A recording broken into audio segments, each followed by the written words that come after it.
Faly miaraba antsika rehetra amin'ny anaran'i Jesosy Kristy tompony tenako ary manonona ny fiadanan'Andriamanitra ho aminao sy ho amin'ny ankonanao naiza naiza misy anao manaraka izao vavaka sy fampahirizana izao. Ary ampifaliana lehibe ho ahy ihany koa ny manolotra ho anao ny tenin'Andriamanitra, ny havatr'Andriamanitra amin'ity andro an'ity. Ary mino fa ianao ihany koa dia ampifaliana no hiandrasanao izany tenin'Andriamanitra izany. Alohan'ny andraisantsika izany dia manasanao ahy hiaraka hivavaka isika. Misaotra anao izay iray masina tsara indrindra ny amin'izao fotoana mahafinaritra nomenao anay izao. Misaotra anao ny amin'izay rehetra efa hokasainao atao eto anio. Ary misaotra anao ihany indrindra ihany koa ny fomba anao feno ity fotoana ity. Eny, misaotra anao izay fanahy masina ny amin'ny tolotsaina, ny amin'ny hanokafanao ihany koa ny sofim-panahinay sy ny hanokafanao ny sainay mba halalanay, hatakaranay ny tianao ambara aminay tsirairay avy amin'ity androany ity. Eny Tompo, ianao no ka hiasa malalaka, hiasa amin'ny fahafenoanao eto amin'ny tsirairay avy rehetra izay tominao andre ny afatrao Tompo. Aoka Andriamanitra mba tsisy ho diso anjara androany, fa ianao ny ameny anjara tsara ho an'ny tsirairay avy rehetra izay tsy afaka hisorona aminy. Dia ianao ihany koa Andriamanitra no mba mpanomponao izay hitondra ny teny. Aoka mba tsy hiteny araka an'izay fahaizako sy fahalalako fa ianao no ka hampiasa ny vavako hanome anahy ny lehilahy efa mahay, mba hitondra Andriamanitra fitomboana sy fanavozana ho amin'ny tsirairay avy rehetra ny teninao. Ary hitondra ihany koa Andriamanitra fahasalamana, satria fahasalamana ho an'ny nofinay ny teninao. Ka dia mitenena aminay tsirairay avy Tompo, ary amin'ny anaran'i Jesosy Kristy no hanaovana izany vavaka izany. Amen. Ny lohatenin'izao hafatra izao dia hoe ny fon'ny zanak'olombelona amin'ny andro farany. Ny fon'ny zanak'olombelona amin'ny andro farany. Hoy ny fanahy masina amin'asy ianao hoe ny fon'ny zanak'olombelona dia miamidy hatrany, miamafy hatrany toy ny vato, tsy manaiky ny amboarina, tsy manaiky ny okitiana.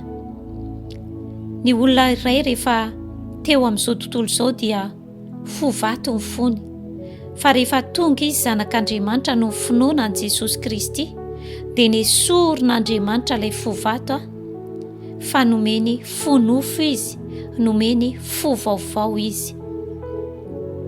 Ary izany moa dia na hoe manamarina izany ny tenin'Andriamanitra ato amin'ny bokin'i Ezekela toko fa 9:30 dia manomboka amin'ny 4:20 mivaikitsika ka hatramin'ny 7:20 amin'ny anaran'i Jesosy Kristy. Fa alaiko avy any amin'ny jentilisa ianareo, ary angoniko avy any amin'ny tany rehetra ka hoentiko any amin'ny taninareo. Dia ho fafazako rano madio ianareo ka adio, ny mba ho afaka amin'ny falotonareo rehetra sy ny sampinareo rehetra no hanadiovako anareo. Ary omeko fo vaovao ianareo, ary fanahy vaovao no ataoko ao anatinareo, ary esoriko amin'ny nofinareo fo vato ka omeko fo nofo ianareo. Amen. Endry ava malala, izao sy anao rehefa teo amin'izao tontolo izao dia fo vato ny foko sy ny fonao. Fa rehefa tonga zanak'Andriamanitra noho ny finoana an'i Jesosy Kristy, dia nesorin'Andriamanitra ilay fo vato fa nomen'Andriamanitra fo nofo izao sy anao. Ary tsy vitany hoe fo nofo nomeny anasy anao, fa nomeny na nataony ato anatiko sy ao anatinao ny fanainy. Izany hoe nomen'Andriamanitra ihany koa ny fanainy zasenao. Ny antony dia na hoe ny antony moa izany na ny miazan'Andriamanitra araka ny tenin'Andriamanitra dia hoe ny atonga anasenao handeha araka ny lalànan'Andriamanitra sy ny hitandrina ny fitsipik'Andriamanitra sy hanaraka azy. Izany no tanjon'Andriamanitra. Ary voalaza ny Korintiana 2:5-7 fa raha misy olona ao amin'ny Kristy Jesosy dia tonga olom-baovao izy. efa lasa ny zavatra taloha, indreo tonga vaovao ireo. Izany hoe indreo tonga vaovao ireo dia ny zavatra rehetra. Rehefa teo amin'izao tontolo izao isika dia nanana fitafiantsika, fa rehefa tonga tao amin'ny Kristy Jesosy dia nesorony ilay fitafiana izay nitafiantsika, satria fitafiantsika rehefa teo amin'izao tontolo izao dia fitafiana maloto fa nomeny fitafiana fiaingona izao sy anao. Fitafiana fiaingona izay hoentintsika mitsena n'ilay mpapakatra. Amen. Ary tsy vitany izany ihany fa tonga vaovao ny zavatra rehetra, fo vaovao, fanahy vaovao, fitafiana vaovao, ary ihany koa novonoiny Jesosy Kristy ilay didy izay niampangana anasy ianao. Rehefa teo amin'izao tontolo izao izaso ianao dia voaheloka mandrakizay, voaheloka ho faty mandrakizay. Fa rehefa tao amin'ny Kristy Jesosy zasy ianao dia novonoiny ilay didy izay niampanga anasy ianao, na hoe novonoiny ilay didy izay nanameloka anasy ianao. Halleloja.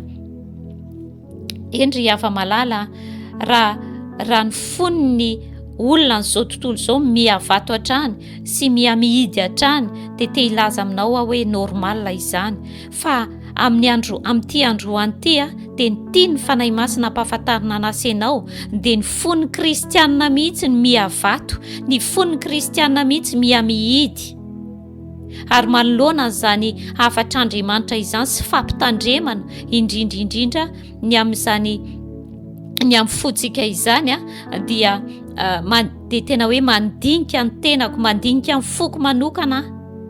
Fa araka ny tenin'Andriamanitra dia ny fo no hiavian'ny aina. Avy eo amin'ny fotsika avokoa araka ny tenenin' Jesosy Kristy, fa avy eo amin'ny fotsika no hivoahan'ny zavatra rehetra, mivoahan'ny fitenena, ny voahan'ny fitondran-tenantsika rehetra avy eo amin'ny fotsika ao.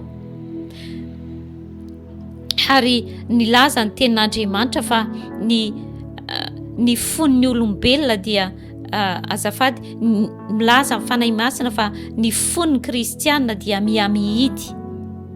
Ry hava-malala, ny antony izay mahatonga ny fon'ny kristianina mihidy, mahatonga ny fon'ny kristianina mihamafy toy ny vato indray dia tsy manaiky ny amboarina, tsy manaiky ny amboarin'Andriamanitra, tsy manaiky ny okitian'Andriamanitra. Ary inona moa no manamboatra antsika? Inona no manamboatra ny fontsika? Inona no hoe manefo ny fontsika? Dia tsy inona fa ny tenin'Andriamanitra ihany. Ary manamarina izany ny Hebreo 4:12 fa velona sy mahery ny tenin'Andriamanitra ka maranitra noho ny sabatra roa lela. Maranitra noho ny sabatra roa lela. Andao nefa kitsika Hebreo 4:12 amin'ny anaran'i Jesosy Kristy. Fa velona sy mahery ny tenin'Andriamanitra ka maranitra noho ny sabatra roa lela, ka manindrona hatramin'ny fampisarahana ny aina sy ny fanahy, ary ny tonona sy ny tsoaka ka mahay mamantatra ny eritreritra sy ny fisainan'ny fo. Amen. Ny tenin'Andriamanitra ry hava-malala no manamboatra, no mamora ny fontsika io. Ny tenin'Andriamanitra no manefo ny fontsika, mety manindrona anao ny tenin'Andriamanitra. Fa ny tenin'Andriamanitra ihany koa dia raha manindrona ary izany tenin'Andriamanitra izany dia manatsara, ary na dia maranitra mety mandratra ara dia manasitrana ihany koa.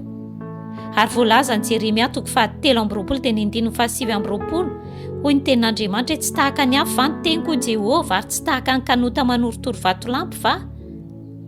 Eny, ny tenin'Andriamanitra dia tahaka ny hafa izay manamboatra, mamora ny fontsika, mandrasa ny fontsika, tahaka ny sabatra roa lela izay maranitra noho ny sabatra roa lela izay manamboatra, manefy, tahaka ny kanota izay manorotoro ny fontsika. Na ilay kanota moa dia hoe amin'ny teny frantsay dia hoe marteau, tahaka ny marteau manorotoro ny tenin'Andriamanitra, fa manamboatra, mahatsara antsika izany. Endry hava-malala, araka ny voalaza ny Paoly apôstôly ao amin'ny Timoty 2:4-7 fa ho avy ny andro ozy izy ny tenin'Andriamanitra izay tsy azaka ny olona fampianarana tsy misy kilema fa ngididy sofina izy dia amory mpampianatra ho azy araka ny filany, araka ny filany, ary ampiala ny sofiny amin'ny teny marina tokoa izy ka hivily ho amin'ny anganoangano. Amen. Tsy mila mpaminany zasy ianao hampafantatra ny vaninandro izay iainantsika izao. Tsy mila mpaminany zasy ianao hampafantatra izany fa amin'ny Baiboly dia efa minaminany taloha tamin'ny andro ataoko hoe tamin'ny fahagola, tamin'izany fotoana izany, ary ankehitriny tokoa izany vaninandro izany. Firifiry moa no tsy mahazaka intsony ny fampianarana tsy misy kilema, ary ny fampianarana tsy misy kilema dia lay fahamarina ny tenin'Andriamanitra. Firifiry no tsy mahazaka intsony izany, fa mangididy sofina ozy izy ny tenin'Andriamanitra dia mamory mpampianatra ho azy izy araka ny filany. Ankehitriny dia tahaka ny bakiona ny mpanompon'Andriamanitra hitory izay mahafinaritra ny olona, ary indrindra fa rehefa miresaka fitahiana sy ny tombotsoany eo amin'ny Kristy Jesosy dia izay no ankafizin'ny olona. Fa rehefa miresaka fananarana, fanitsiana, fitaomana ny olona ho amin'ny fahamasinana dia manary izany ny olona, mankahala izany ny olona, kanefa izany ry hava-malala no mampidi ny fon'ny kristiana. Ary mbola averiko ihany fa raha ny fon'ny olona n'izao tontolo izao izay tsy manana ny Kristy Jesosy no miamihidy, miavato hatrany, dia normal izany. Fa raha ny fon'ny zanak'Andriamanitra ry hava-malala miamihidy dia tsy normal, ary tena zava-doza tokoa. Ka manoloana an'izany fampitandremana, manoloana an'izany afatr'Andriamanitra izany, izasy ianao manahoana ny toe-poko sy ny toe-ponao rehefa mihaino ny tenin'Andriamanitra, rehefa mamaky ny tenin'Andriamanitra. Te haporisika anao aho hoe, ary te haporisika ny tenako ihany koa, tiavo ny tenin'Andriamanitra, ankafizo, amamio ny tenin'Andriamanitra ry hava-malala. Dia mbola nomen'Andriamanitra tombo-potoana, nomen'Andriamanitra fahasoavana ianao handremy fahamarina ny tenin'Andriamanitra dia amamio izany, ankafizo izany, tiavo ny tenin'Andriamanitra dia itianao izy. Manekeny ho ambarina, manekeny ho tefena, manekeny ho kitia ny tenin'Andriamanitra ny fonao, ary ny teny rehetra dia alatsao am-ponao, fa izany no mahatonga ny fonao voatahiry mandrakariva mandra-piavon'i Jesosy Kristy eny amin'ny rahoany lanitra. Andriamanitra tsy handray ny olona izay manana fo vato, fa ny fo izay efa fo vaovao araka nefa nomen'Andriamanitra antsika no tian'Andriamanitra nanantsika amin'ny fiavian'i Jesosy Kristy eny amin'ny rahoany lanitra. Koa dia manekeny ny tenin'Andriamanitra ry hava-malala, alatsao am-ponao ny tenin'Andriamanitra, tiavo ny tenin'Andriamanitra, saintsaino izany. Amen. Fa na dia marary anao ary, na dia mandratra anao ary, dia mahatsara anao ary manasitrana ihany koa ny tenin'Andriamanitra. Koa dia voninahitra ny eo an'i Jesosy Kristy mba ho mpakafy ny tenin'Andriamanitra ny zasenao, aoka mba tsy hanao araka n'ilay fitenenana hoe enona amin'ny sofin'ilany dia avoaka amin'ny sofin'ilany, fa aoka ny teny rehetra dia tsy verina foana any amin'Andriamanitra araka ny volazany, raha tsy efa mahatanteraka, raha tsy efa miasa ao anatinao, raha tsy efa ambinina ny fiainanao. Halleloja. Teraina ny tompo ny amin'ny teniny, araka hivavaka isika. Misaotra ray masina tsara indrindra ny amin'ny teninao, ary misaotra indrindra ny amin'izany fananarana, fampitandremana izay nomenao anay tamin'ity androany ity. Aoka mba tena ho anisany izay ho mpakafy ny teninao izay, mba tena ho amaminay ny teninao, ary ho alatsaka eo am-ponay izany, mba ho saintsainay andro aman'alina izany fa izany tokoa no mahalavy ny dianay. Ka dia aoka ny teninao tompo hitoetra betsaka ato anatinay ary aoka mba tena ho amaminay andro aman'alina izany.